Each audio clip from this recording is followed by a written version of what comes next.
సాయంతనే ప్రతిగృహం పశుబంధనార్థం గచ్చంతమచ్యుత శిశుం ప్రణతోస్మి నిత్యం అంటాడు.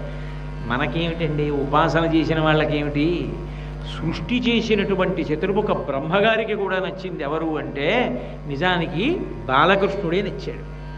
ఎందుకని అంటే గోవత్సాపహార ఘట్టము అని భాగవతంలో పరమాద్భుతమైనటువంటి ఘట్టం. అందులో చతుర్ముఖ బ్రహ్మగారంతటి వాడు కూడా ఆ చిన్ని కృష్ణుడి దగ్గరికి పరిగెత్తుకొచ్చాడు క్షమాపణ చెప్పడానికి. వచ్చినప్పుడు ఆయన కూర్చుంటే ఎలా కూర్చున్నాడో ఆ బాలకృష్ణుణ్ణి బ్రహ్మగారు 4 తలకాయలతో వర్ణించాడు. శంపాలతికతోడి జలదమ్ముకైవడి మిరుగుటుల్లియతోడి మెనువాని కమనీయ మృదులాన్న కబళవేత్ర విషాణ వేణుచిహ్నములతో వెలయువాని గుజ్జావి నిర్మిత కుండలంబులవాని సిఖిపించవేష్టిత శిరమువాని వనపుష్పమాలికా వ్రతకంఠమువాని నలిన కోమల చరణములవాని కరుణ కడలుగలుగు కడగంటెవాని గోపాలపాలు భంగి పరగువాని నగు మొగంబువాని నను కన్న తండ్రిని నిను భజించి మృక్కెద నీరజాక్ష అంటాడు. ఎవరు? సృష్టికర్త అయినటువంటి బ్రహ్మగారు. చిన్ని కృష్ణుడు అమాయకుళ్ళ ఆనాడు తనతో కలిసి ఆడుకున్నటువంటి పిల్లలందరితో కలిసి ఉన్నప్పుడు వనభోజనం చేసినప్పుడు ఏ రూపంతో ఉన్నాడో అలాగే కనబడ్డాడు బ్రహ్మగారికి. శంపాలతికతోడి జలదమ్ముకైవడి మెరుగుటొల్లియతోడి మెనువాని మెరుపు తీగ వచ్చినప్పుడు నల్లమబ్బు ఎలా ఉంటుందో అలా పచ్చటి బట్ట అమ్మ కడితే ఆ పచ్చటి బట్టలు కట్టుకున్నటువంటి నల్లటి కృష్ణ భగవానుడు చిన్ని కృష్ణుడు ఎక్కడో చక్కగా ఓ ఎత్తైన ప్రదేశంలో కూర్చుని కాలు మీద కాలు వేసుకుని కూర్చుని ఉన్నాడు. మెరుగుటొల్లియతోడి మెనువాని మహానుభావుడు కమనీయ మృదుల అన్న కబళ వేత్ర విషాణ వేణుచిహ్నములతో వెలయువాని. ఆ వనభోజనం చేసేటప్పుడు ఎడం చేతిలో పెట్టుకున్నటువంటి పెరుగు ముద్ద, వేళ్ల మధ్యలో దూపుకున్నటువంటి ఊరగాయలు ఎలా ఉన్నాయో అలాగే ఉన్నాయి. మూతిగా పెరుగన్నం కొంచెం తిన్నది అంటుకుని అలాగే ఉంది. మొల్లో దోపుకున్నటువంటి వేణువు అలాగే ఉంది.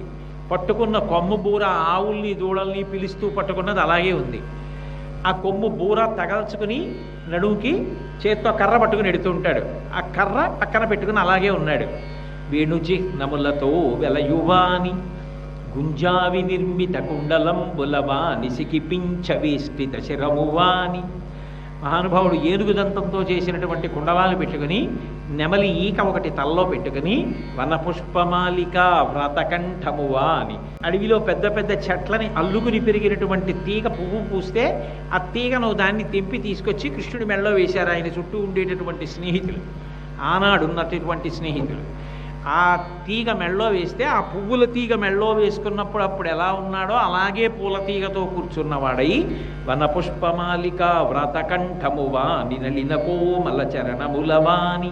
మెత్తటి పూల పొట్లం లాంటి ఎర్రటి అరికాళ్ళు కలిగినటువంటి పాదాలతో ఉన్నవాణ్ణి నగుముగంబువాని ననుగన్న తండ్రిని.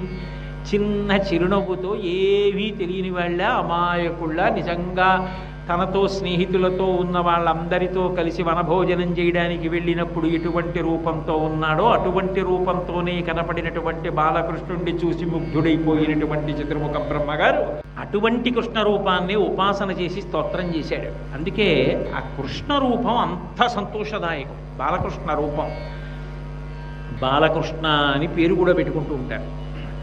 సరే, వెనక్కి రండి. ఇంతకీ గోపీనాథుడన్న వైఖానసుడు కుశస్థలి అన్న పట్టణంలో అటువంటి బాలకృష్ణ స్వరూపాన్ని మనసులో పెట్టుకుని గొప్ప తపస్సు చేశాడు. కృష్ణ పరమాత్మ ప్రత్యక్షమయ్యారు. ఏం కావాలి నీకని అడిగారు.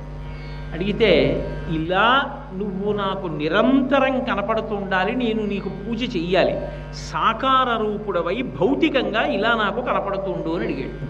అయితే ఆయన అన్నారు, సకల దేవతల యొక్క సమన్వయ స్వరూపంగా కృష్ణ పరమాత్మ పరిపూర్ణావతారం అయితే ఆ పరిపూర్ణావతారం కొనసాగింపుగా శ్రీ వెంకటేశ్వరుడిగా ఇవాళ నేను తిరుమల కొండ మీద ఉన్నాను. సర్వం శ్రీ ఉమామహేశ్వర పరబ్రహ్మార్పణమస్తు. స్వస్తి.